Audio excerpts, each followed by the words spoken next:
Olá, eu sou o professor Vanderlei Pedro, professor de História da Escola Municipal Henrique Taloni, e hoje nós estamos aqui para gravar uma aula para os alunos do 7º ano, a aula de número 13, sobre o povoamento do norte goiano.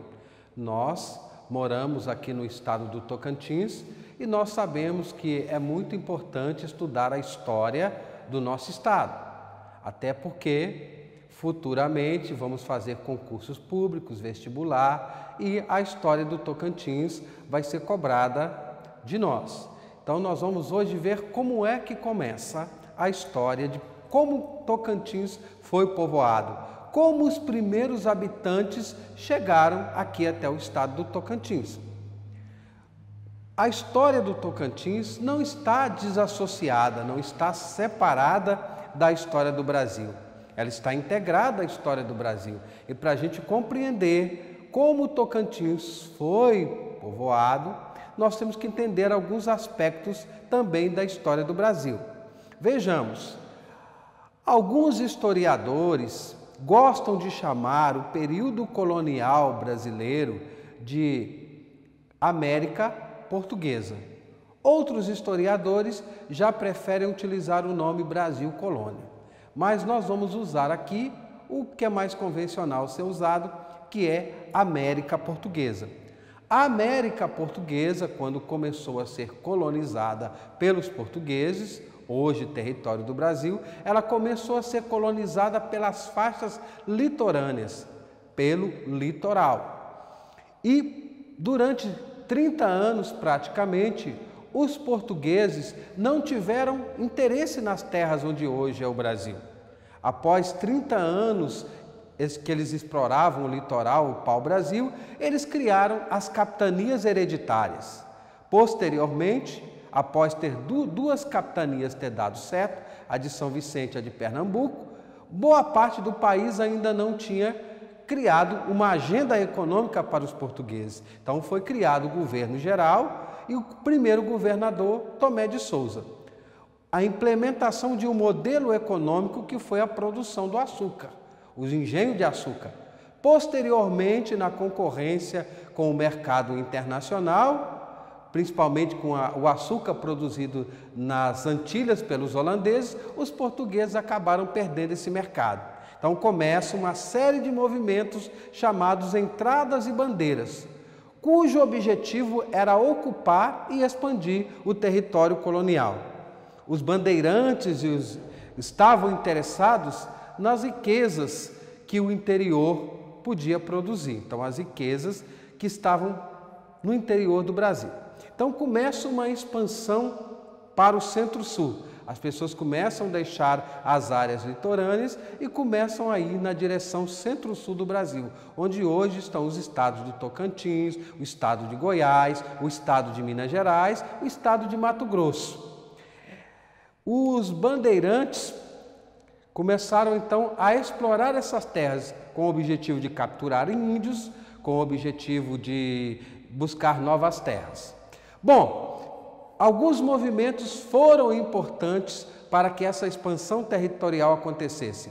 As bandeiras, que geralmente saíam de São Paulo e iam em direção ao interior, principalmente de Minas Gerais, Goiás. As entradas, que saíam do Nordeste e iam em direção à região Norte e Nordeste. As moções, que eram expedições comerciárias para abastecer as vilas e os povoados que já existiam no interior da colônia ou da América Portuguesa. E o gado, que começa a sair do Nordeste, vai em direção à Bahia, o Piauí, entra pelo Maranhão e chega até o Tocantins. No período também conhecido como União Ibérica, que aconteceu entre 1580 e 1640, Portugal e Espanha unificaram seus governos.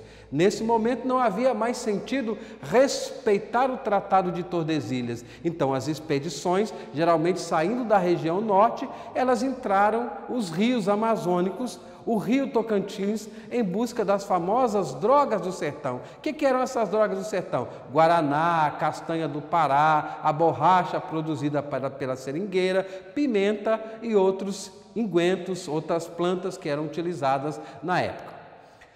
Essa expansão para a região centro-sul da colônia, onde hoje é o estado de Minas Gerais, Mato Grosso, geralmente saíam de São Paulo, certo? Os bandeirantes paulistas saíam em busca de quê? Em busca de ouro, metais, pedras preciosas, riquezas que eles pudessem encontrar no interior. Vamos dar aqui exemplo de alguns bandeirantes famosos. Por exemplo, existe uma rodovia hoje que liga Minas Gerais a São Paulo, que tem o nome de Fernão Dias. Fernão Dias foi um dos grandes bandeirantes. Outro nome muito famoso, Borba Gato, Bartolomeu Bueno. O Bartolomeu Bueno deu nome até à televisão, TV Anhanguera, ou ele foi apelidado de Anhanguera, que significa diabo velho pelos índios. E outro bandeirante famoso, Raposo Tavares. A partir do século XVII, esses bandeirantes descobriram inúmeras minas de ouro, situado principalmente em Minas Gerais, Goiás e Mato Grosso. Então, essa economia aurífera, ela mudou a rota econômica do Brasil, tirou do Nordeste e levou para a região Centro-Sul. E é essa economia aurífera que faz com que as pessoas venham para o Tocantins, porque cidades importantes, povoados importantes no Tocantins, passam a fazer parte dessa economia aurífera, como, por exemplo, a cidade de Arraias e de Natividade. Então, a história de Goiás e do norte goiano inicia lá no fim do século XVI, estende pelo século XVII e vai até os dias de hoje, quando essas expedições portuguesas não se limitaram à região litoral, com o objetivo de caçar índio, buscar metais preciosos, evangelizar os indígenas, construir missão. Essas expedições foram para a região centro-sul do Brasil. A catequese empreendida pelos jesuítas na região Amazônia, geralmente chefiada pelo Frei Cristóvão Lisboa, percorreu várias áreas do estado do Tocantins, fundando ao todo 162 missões. A partir das primeiras décadas do século XVIII, iniciou-se o processo de ocupação econômica do Goiás, com a base naquilo que nós já estudamos, a exploração aurífera, que vai se dar com mais intensidade nas cidades de Arraia e de Natividade. Com o declínio da atividade mineradora, posteriormente, lá no final do século XVIII, a mineração vai dando lugar a outra forma de economia. Então, o saldo do povoamento deixado pela mineração permanece e deixa essa raiz histórica que hoje, nas cidades que nós consideramos cidades importantes de grande polo cultural, como, por exemplo, Natividade e Arraias. As minas do século XVIII esgotaram, mas a grandiosidade produzida pela economia aurífera ficou. Com a queda dessa produção aurífica, as atividades vão começar a ir mais para o interior do estado, através da pecuária, do gado, através da agricultura de subsistência, e outras localidades vão se tornar importantes. É o exemplo de Porto Nacional. Porto Nacional passa a ser uma importante cidade comerciária, que vai ser fundada, que vai surgir a partir da ação dos padres dominicanos. Também lá no norte do Tocantins, na cidade do Bico do Papagaio, através da ação evangelizadora dos padres orionitas, surgem os colégios, e principalmente na cidade de Tocantinópolis, e aí se tornam atrativos para que as pessoas pudessem povoar essas regiões. Conhecemos pelos registros históricos aqui do norte goiano, que as atividades mercantis estavam primeiramente associadas à questão da mineração. Na atualidade está muito ligado à questão da agropecuária, e a agropecuária foi o forte elemento de povoamento de diversas áreas do Tocantins. Essa presença dos religiosos com seus centros de estudo, principalmente nas cidades de Porto Nacional e de Tocantinópolis, contribuíram muito também para o desenvolvimento do Tocantins, para o seu povoamento. A primeira forma de comércio era a importação de produtos, que geralmente eram feitas de São Paulo e do Pará, e a via principal de escoamento dessas mercadorias era o rio Tocantins, ligando a cidade de Belém à cidade de Porto Nacional. Esses polos centrais, então, surgiram a partir do comércio, de atividades, como, por exemplo, a cidade de Paranã, a cidade de Porto Nacional, a cidade de Tocantinópolis e, posteriormente, a cidade de Araguaína. No período da administração colonial, a navegação pelo rio Tocantins era um local importante, era uma atividade importante. Por um longo período, a região do norte goiano passou por um declínio econômico após a queda da mineração. Então, essa atividade passa a ser substituída pela agropecuária e pela agricultura de subsistência. Então, para resolver esses problemas, os governantes daquela época, da época colonial ainda do Brasil, incentivaram então a navegação no rio Tocantins até o porto de Belém. Isso levou ao surgimento de uma cidade tão importante para o Tocantins, partindo do Maranhão, como por exemplo a cidade de Porto Nacional, Miracema, Tocantinópolis, Estreito e Porto Franco no Maranhão. Essas cidades praticamente interligaram através das águas do rio Tocantins e se tornou então um forte polo comercial.